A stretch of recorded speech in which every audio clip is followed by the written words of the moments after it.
Super Saravana stores.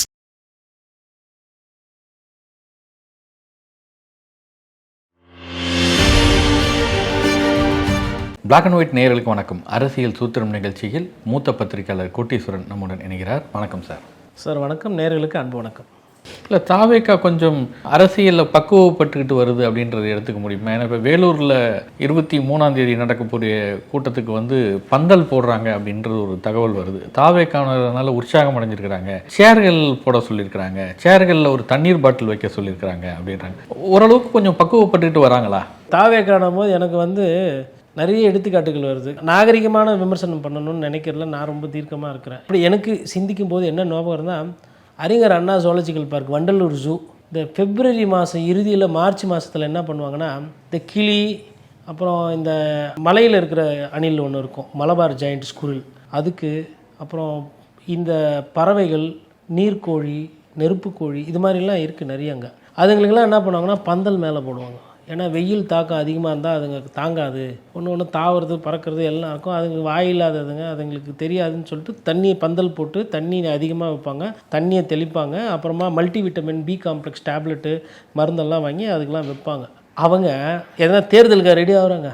இது மனிதாபிமானமாக இயல்பாக பண்ணக்கூடிய ஒரு விஷயம்.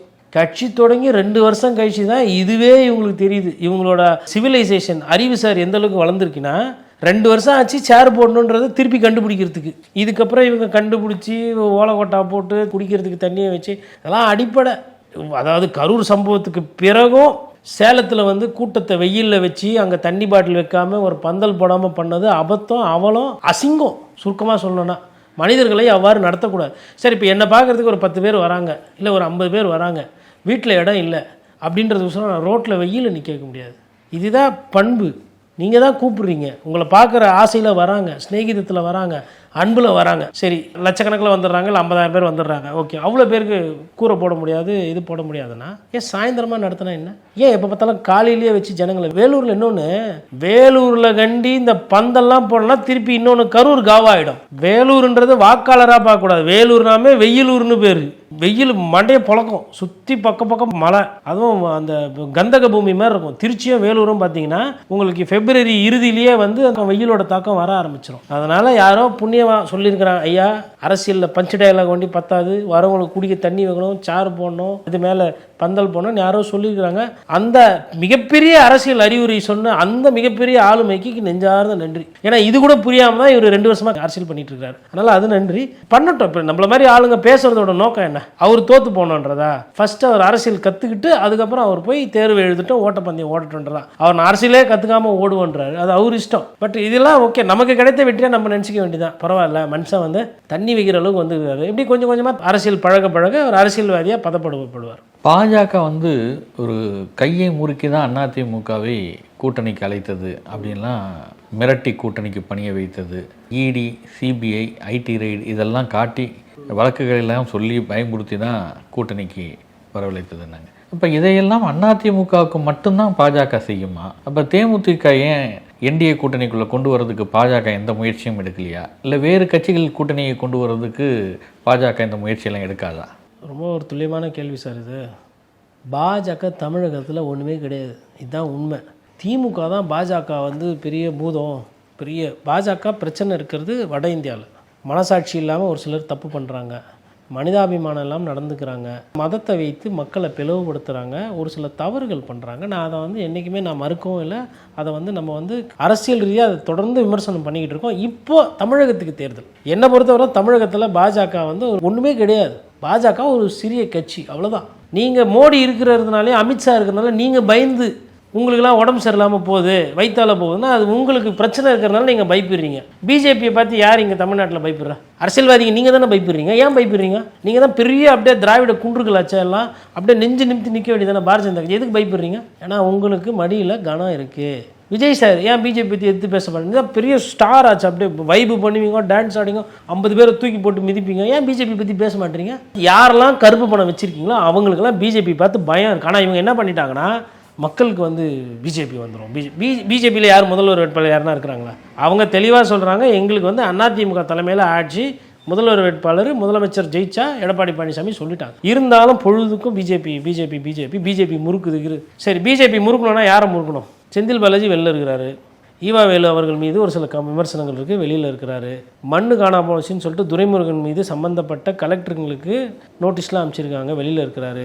மதுரை கார்பரேஷனில் 200 கோடி ரூபாய்க்கு ஊழல் நடந்திருக்குன்னு முதல்வர் ஸ்டாலின் அவர்களே கண்டித்து மாநில காவல்துறையை மேயரோட கணவரையே கைது செய்து ஜோனல் சேர்மன் அறிவியர் பதவி போய் ஊழல் அம்பலம். அதுக்கப்புறமா எஃப்ஐஆர் போடுங்க அப்படின்னு சொல்லிட்டு டிஜிபிக்கு லெட்டர் அமைச்சிருக்குங்க அமலாக்கத்துறை KN நேரு அவர்கள் மீது. இவ்வளோ விஷயம் இருக்கும்போது அவங்க நல்லா ஜாலியாக தானே சுற்றினுக்கிறாங்க. அப்போ நான் எப்படி புரிஞ்சுக்கிட்டா உங்களுக்குள்ள நல்ல வியாபாரம் நடக்குதுன்னு நான் ஒரு புரிஞ்சுக்கிட்டோமா? அரசியல்வாதிங்களா எல்லாரும் ஒன்று தான், உங்களெல்லாம் அறியாதவங்க எங்கள் வாயில் தான் மண் அப்படின்னு நாங்கள் நினச்சிக்கிட்டோமா? பொதுமக்களோ இல்லை பத்திரிகையாளரோ? சார், டிசைனாக ஏமாற்றிக்கிட்டு இருக்கிறாங்க. பாஜக வந்து கையை முறுக்கிச்சு, காலை முறுக்கிச்சு சொல்லலாம், சொல்லப்பட்டது. இப்போ நான் என்ன கேட்குறேன்னா, ஸ்டாலின் அவர்கள் பேச்சை சொந்த கட்சிக்காரங்களை விட, ஸ்டாலின் மீது அக்கறை இருக்கிறவர்களை விட 100% செஞ்சது பாரதிய ஜனதா கட்சி. ஸ்டாலின் என்ன சொன்னார்? செந்தில் பாலாஜி ஊழல்வாதி, மோசமான ஆள், இவர் கெட்ட கேடுக்கு இப்படியெல்லாம் பேசினார். அது யார் பண்ணது? நீங்கள் வந்தவொடனே உங்கள் கவர்மெண்ட்டாக பண்ணிச்சு, இல்லை உங்கள் காவல்துறை பண்ணிச்சா? பிஜேபி தானே பண்ணிச்சு. அப்போ நீங்கள் நான் எப்படி யாருக்கு நன்றி சொல்லணும்? செந்தில் பாலாஜியை தூக்கி வச்சப்போ நான் அன்றைக்கி சொன்னதை இன்றைக்கி நினைவாச்சு. வாழ்க பாரதிய ஜனதா கட்சி, மோடி அவர்கள் சொன்னதை செஞ்சார், என்னால் செய்ய முடியல ஆனால் என் நண்பர் மோடி செஞ்சார், இப்படி தானே சொல்லியிருக்கணும். ஆனால் நீங்கள் மாற்றி தானே பேசுகிறேன். பண்ணுறது பூரா சந்தர்ப்பவாத அரசியல். இதில் யாரை நான் வந்து இது பண்ணுறது? அப்புறம் எடப்பாடி பழனிசாமி அந்த காலத்தில் ஊழல் இருந்தது, அது இருந்தது, ரைடெல்லாம் விட்டீங்க. அப்புறம் என்ன பண்ணீங்க? பிஜேபி எதனா பண்ணுச்சா? எதுவுமே பண்ணல. அப்போ நான் என்ன புரிஞ்சுக்கிறேன்னா, பிஜேபி இங்கே ஒரு செத்த பாம்பு. சும்மானாலே திமுக என்ன பண்ணுறாங்கன்னா, அவங்க மேலே இருக்கிற விஷயத்தை மறைக்கிறதுக்கு வேண்டி பிஜேபி வந்துடும் பிஜேபி கதை. பிஜேபி ஒன்றுமே பண்ணுறது கிடையாது. டிடிவி தினகரன் அவர்கள் என்டிஏ கூட்டணியிலேருந்து அவரே தான் வெளியில் போனார். இவர் நாங்கள் பேச மாட்டாங்க, எங்களுக்கும் அவங்களுக்கும் இதாகி போச்சு, வேற யாருன்னா மத்தியஸ்தனம் பண்ணி பேசிங்கன்னா ஓகே அப்படின்னு விட்டாங்க. பேசினாங்க, திருப்பி கூட்டணிக்கு வந்தார். அவ்வளோதான். நான் என்ன ஒரு பத்திரிகையாளனா எதிர்பார்க்குறேன்? நான் நிறைய ரைடு எதிர்பார்க்குறேன். போன பீரியடில் நான் இதையே பேசினேன். அதிமுக ஆட்சி காலத்தில் இருக்கும்போது நான் சொன்னேன், நிறைய ரைடு என்னோட காணொலி இருக்கும், எடுத்து பாருங்க. நான் ரைடு நிறைய எதிர்பார்க்குறேன் நான் சொன்னேன். ஆனால் இப்போ பிஜேபி ரைடு பண்ணுறது கிடையாது. அப்போ நான் வந்து சந்தேகப்படுவேன். சார், அருண்ராஜ் ஐயா எந்த வீட்டுக்கெல்லாம் போனாரோ அந்த வீட்டிலலாம் நட்பு பாராட்டி இருக்கிறாரு. இப்போ தான் தெரிய வருது, டிடிவி தினகரன் வீட்டுக்கு அவர் ரைடுக்கு போனாராம். அந்த சைடில் வந்து சொல்கிறாங்க. அது உண்மையா இல்லை மறுக்கிறாரான்னு தெரியல. அப்போது ஒரு ரைடுக்கு போகிறவர் அரசியல் கட்சியில் போய் சேர்றாருன்னா உங்களோட மனநிலை என்ன? அண்ணாமலை அவர்களே நான் கேள்வி கேட்டிருக்கேன். ஒரு IPS அதிகாரியாக இருந்தவர், நீங்கள் ஒரு கட்சியில் போய் சேர்றீங்களே, உங்களோட மனநிலை என்ன அப்படின்னு நான் கேள்வி கேட்டிருக்கேன். ஆனால் அருண்ராஜ் நம்ம கேள்வியே கேட்டது கிடையாது. ரைடு வந்தவர் தானே, நீங்கள் கருப்பு பணம் வச்சிருக்கிற சந்தேகப்பட்டு தானே வந்தீங்க. அப்புறம் அவரு ஃபைன் வேற போட்டுருக்கல. அப்போ அதெல்லாம் மறந்துட்டு போயிட்டு சத்தியப்பிரமாணம் எடுத்து ஒரு அதிகாரி ஆகிட்டு நான் இந்த நாட்டில் எல்லாத்தையும் நல்லது செய்வேன், நான் நியாயத்தை நல்ல நீதி அப்படின்லாம் வேலைக்கு போயிட்டு பிளட்ஜ் எடுத்துட்டு யூனியன் கவர்மெண்ட் ஆஃப் இந்தியாவில் ஒரு வேலைக்கு நீங்கள் போகிறீங்களே, நீங்கள் எப்படி போய் தாவேகளை சேர்ந்தீங்க? உங்களுக்குலாம் என்ன இருக்குது? கொள்கை பற்றி பேசுறது, கோட்பாடு பற்றி பேசுறது. அடிப்படையில் நீங்கள் எல்லாம் ஒன்றுன்றது தான் என்னோட பார்வை. இதில் இருந்து தான் மக்கள் தேர்ந்தெடுக்கணும். அது மக்கள் பார்த்துக்க போகிறாங்க. புதுசாக ஒருத்தர் வந்துட்டாரு அப்படின்றதுனால தாவேக்கா அப்படியே எல்லாம் போய் ஓட்டு, அதை நான் ஏற்றுக்கல. தொடர்ந்து அதிமுக தோத்துச்சு, அதனால் அதிமுக திருப்பி தான் தோக்கும் அப்படின்றத நான் ஏற்றுக்கல. அது நிறைய வாட்டி ஜெயிச்ச கட்சி. சரி, ஸ்டாலின் வந்து இன்னைக்கு பவர்ஃபுல்லாக இருக்காரு, கூட்டணி எல்லாம் வச்சிருக்காரு, 5000 பணம் போட்டு நீங்கள் DMDK சேர்த்து கூட்டணி பேசுறீங்கன்னா உண்மையில சொல்கிறேன், நீங்கள் பயந்து போயிருக்கீங்க. காரணம் என்ன? உங்களோட அரசு துறையில் ஒரு சில பிரச்சனைகள். உங்களோட லீடர்ஷிப்பு அருமையான லீடர்ஷிப்பு, அதில் கேள்வி கிடையாது. 2 நாளைக்கு முன்னாடி 3 நாளைக்கு முன்னாடி டிடிவி ஒரு பத்திரிகையாளர் பேட்டியில் நான் கேட்டேன் அவர்கிட்ட ஒரு கேள்வி. முதல்வர் ஸ்டாலின் கிட்டே உங்களுக்கு பிடிச்சது என்ன, பிடிக்காது என்ன? 2 விஷயம் சொன்னார் அவர். ஒன்று, இந்த கூட்டணியில் எல்லாரையும் அரவணைச்சு போகிறது, அது தலைமை பண்ணு வரோம். இன்னொன்று, புள்ள பிடிக்கிறதுன்ட்டார். யாருன்னா எங்கன்னா ஆள் கட்சா போய் பிடிச்சின்னு வந்துடுறது. ஏன் சொந்தமாக ஆளே இல்லையா உங்கள் கட்சியில்? உங்கள் ஆளுங்களை வச்சு இல்லையா? இங்கே வந்தாவா எல்லா கட்சியில் இருந்தால் புள்ள பிடிக்கிற மாதிரி பிடிக்கிறேன் இப்படி சொல்லிட்டு நான் எதிர்பார்க்கவே இல்லை. இப்படி பேசினேன். இப்போ திமுகக்குன்னு ஒரு சொந்தமாக ஒரு, இப்போ உங்கள் கட்சிக்காரங்க என்ன பண்ணுறாங்க? உங்கள் கட்சியில் இப்போது இளம் தலைமுறைக்கு சீட்டு கிடைக்கும், வாரிசு அரசியல் இருக்குது, அமைச்சர் புள்ளிக்கு சீட்டு, பணம் படைத்தவர்களுக்கு சீட்டுன்ற அந்த விமர்சனம் இருக்குது இல்லையா? அதை இந்த DMDK 10 சீட்டு, காங்கிரஸ் எக்ஸ்ட்ரா எடுத்துக்கோ, VCK, மதிமுக, CPI, CPM, அப்புறம் எதுக்கு திமுகன்னு? இது இப்படியே போயிடுச்சுன்னா என்னதான், எங்கே தான் போய் நிற்கும்? அதாவதுங்க, ஒரு வாட்டி 5 வருஷம் நின்று அதிக சீட்டில் திமுகவை நிறுத்தணும், அதிக சீட்டில் உதயசூரியன் நிற்கணுன்ற அந்த எண்ணம், அந்த தைரியம் ஏன் வரலை அப்படின்ற அந்த கேள்வியும் வருதுல்ல. ஃபஸ்ட்டு பாதியில் பாராட்டி பேசுகிறோம், அவருக்கு கிடைத்த வெற்றின்னு. 2வது பாதியில் பத்திரிகையாளர் இந்த கேள்வி நான் கேட்கணும்ல. தோற்று போன எடப்பாடி பழனிசாமி இவங்களுக்கு இவ்வளோ தான், இல்லைனா வேணாம், சீட்டு இருக்குலாம் கொடுக்க முடியாது, not at the cost of ரெட்டலை, கட்சியில் ஆள் இருக்குது, நான் என் ஒன்றிய செயலாளரையோ நகர செயலாளரையோ போட்டு நான் நிறுத்திக்கிறேன், நான் பார்த்துக்கிறேன்னு எடுக்கிறாருல முடிவு. வேணான்னு ஒதுக்கி வச்ச OPS வேணும் நீங்கள் பார்த்து சந்திக்கிறீங்க, வேணான்னு ஒதுக்குறவங்க வந்தால் நீங்கள் சேர்த்துக்கிறீங்க. அப்போது இதெல்லாம் ஏதோ முரண் மாதிரி தெரியுது. யார் வந்தாலும் சேர்த்துக்கிறீங்க. உங்களை எப்படியெல்லாம் பேசியிருப்பார் வைத்திலிங்கம் ஒரத்தநாடு சட்டமன்ற உறுப்பினர், ஆனால் வந்தால் சேர்த்துக்கிறீங்க. ஒருவேளை மகாத்மா காந்தி போல் எல்லாத்தையும் மன்னிச்சு கொடுக்குற, இல்லை புத்தர் மாதிரி ஒரு பொறுமையா அப்படி அதை நான் பார்க்கவா, இல்லை சூழ்நிலை தோத்துறக்கூடாது அதனால் யார் வந்தாலும் சேர்த்துக்கலாம் அப்படின்னு ஒரு சாதாரண அரசியல்வாதியாக நிலைப்பாடு எடுத்து இதை பண்ணுறீங்களா? இது எதில் நான் அவரை ஃபிக்ஸ் பண்ணுறது எனக்கு ஒரு குழப்பம் வருகிறது. பிரேமலதா விஜயகாந்த் அவர்களுக்கு அதிக சீட்டு கொடுக்குறாரு, காங்கிரஸ்க்கு அதிக சீட்டு கொடுத்து கிட்டத்தட்ட 90-100 சீட்டுக்கு மேலே கூட்டணி கட்சிகளுக்கே கொடுக்குறாங்க அப்படின்னா 144 சீட்டு தான் அவங்க கையில் நிற்கும். 144 சீட்டில் நின்றுட்டு உங்களுக்கு தனி மெஜாரிட்டி வரலன்னா இப்போவே இவ்வளோ பிரச்சனை, அது எங்கே கொண்டு போய் திமுக விடுன்றது தெரியல.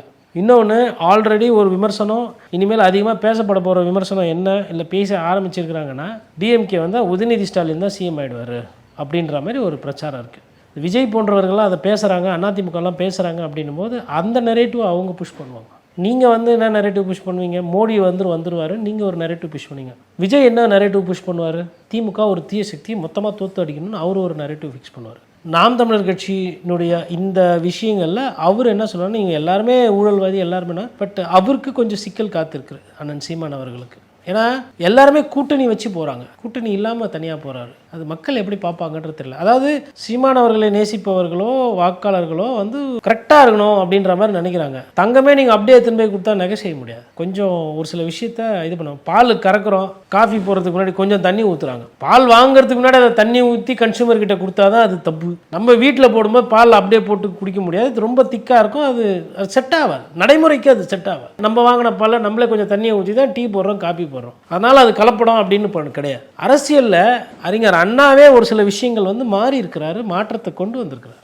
அதனால தான் அவர் சிறந்த அரசியல்வாதியாக மாறினார். அவர் மாற்றத்தை கொண்டு வந்தது அவர் ஊழல் பண்ணணும், லஞ்ச லாவண்யத்துக்காக அவர் மாற்றம் பண்ணலை. ராஜாஜியோட பேசுகிறதாகட்டும், இல்லை காங்கிரஸ் கட்சி மீது ஒரு சில நிலைப்பாடுகள், அதாவது சுதந்திர போராட்டம் வாங்கின அந்த வெற்றியை கொண்டாடணும் காங்கிரஸோடு சேர்ந்துன்றதோ, அதெல்லாம் ஒரு தொலைநோக்கு பார்வை, ஒரு தீர்க்கதரிசி, இதெல்லாம் இருக்குது. பார்ப்போம் இது எப்படி போகுதுன்றது பார்க்க வேண்டும். நன்றி. நன்றி சார்.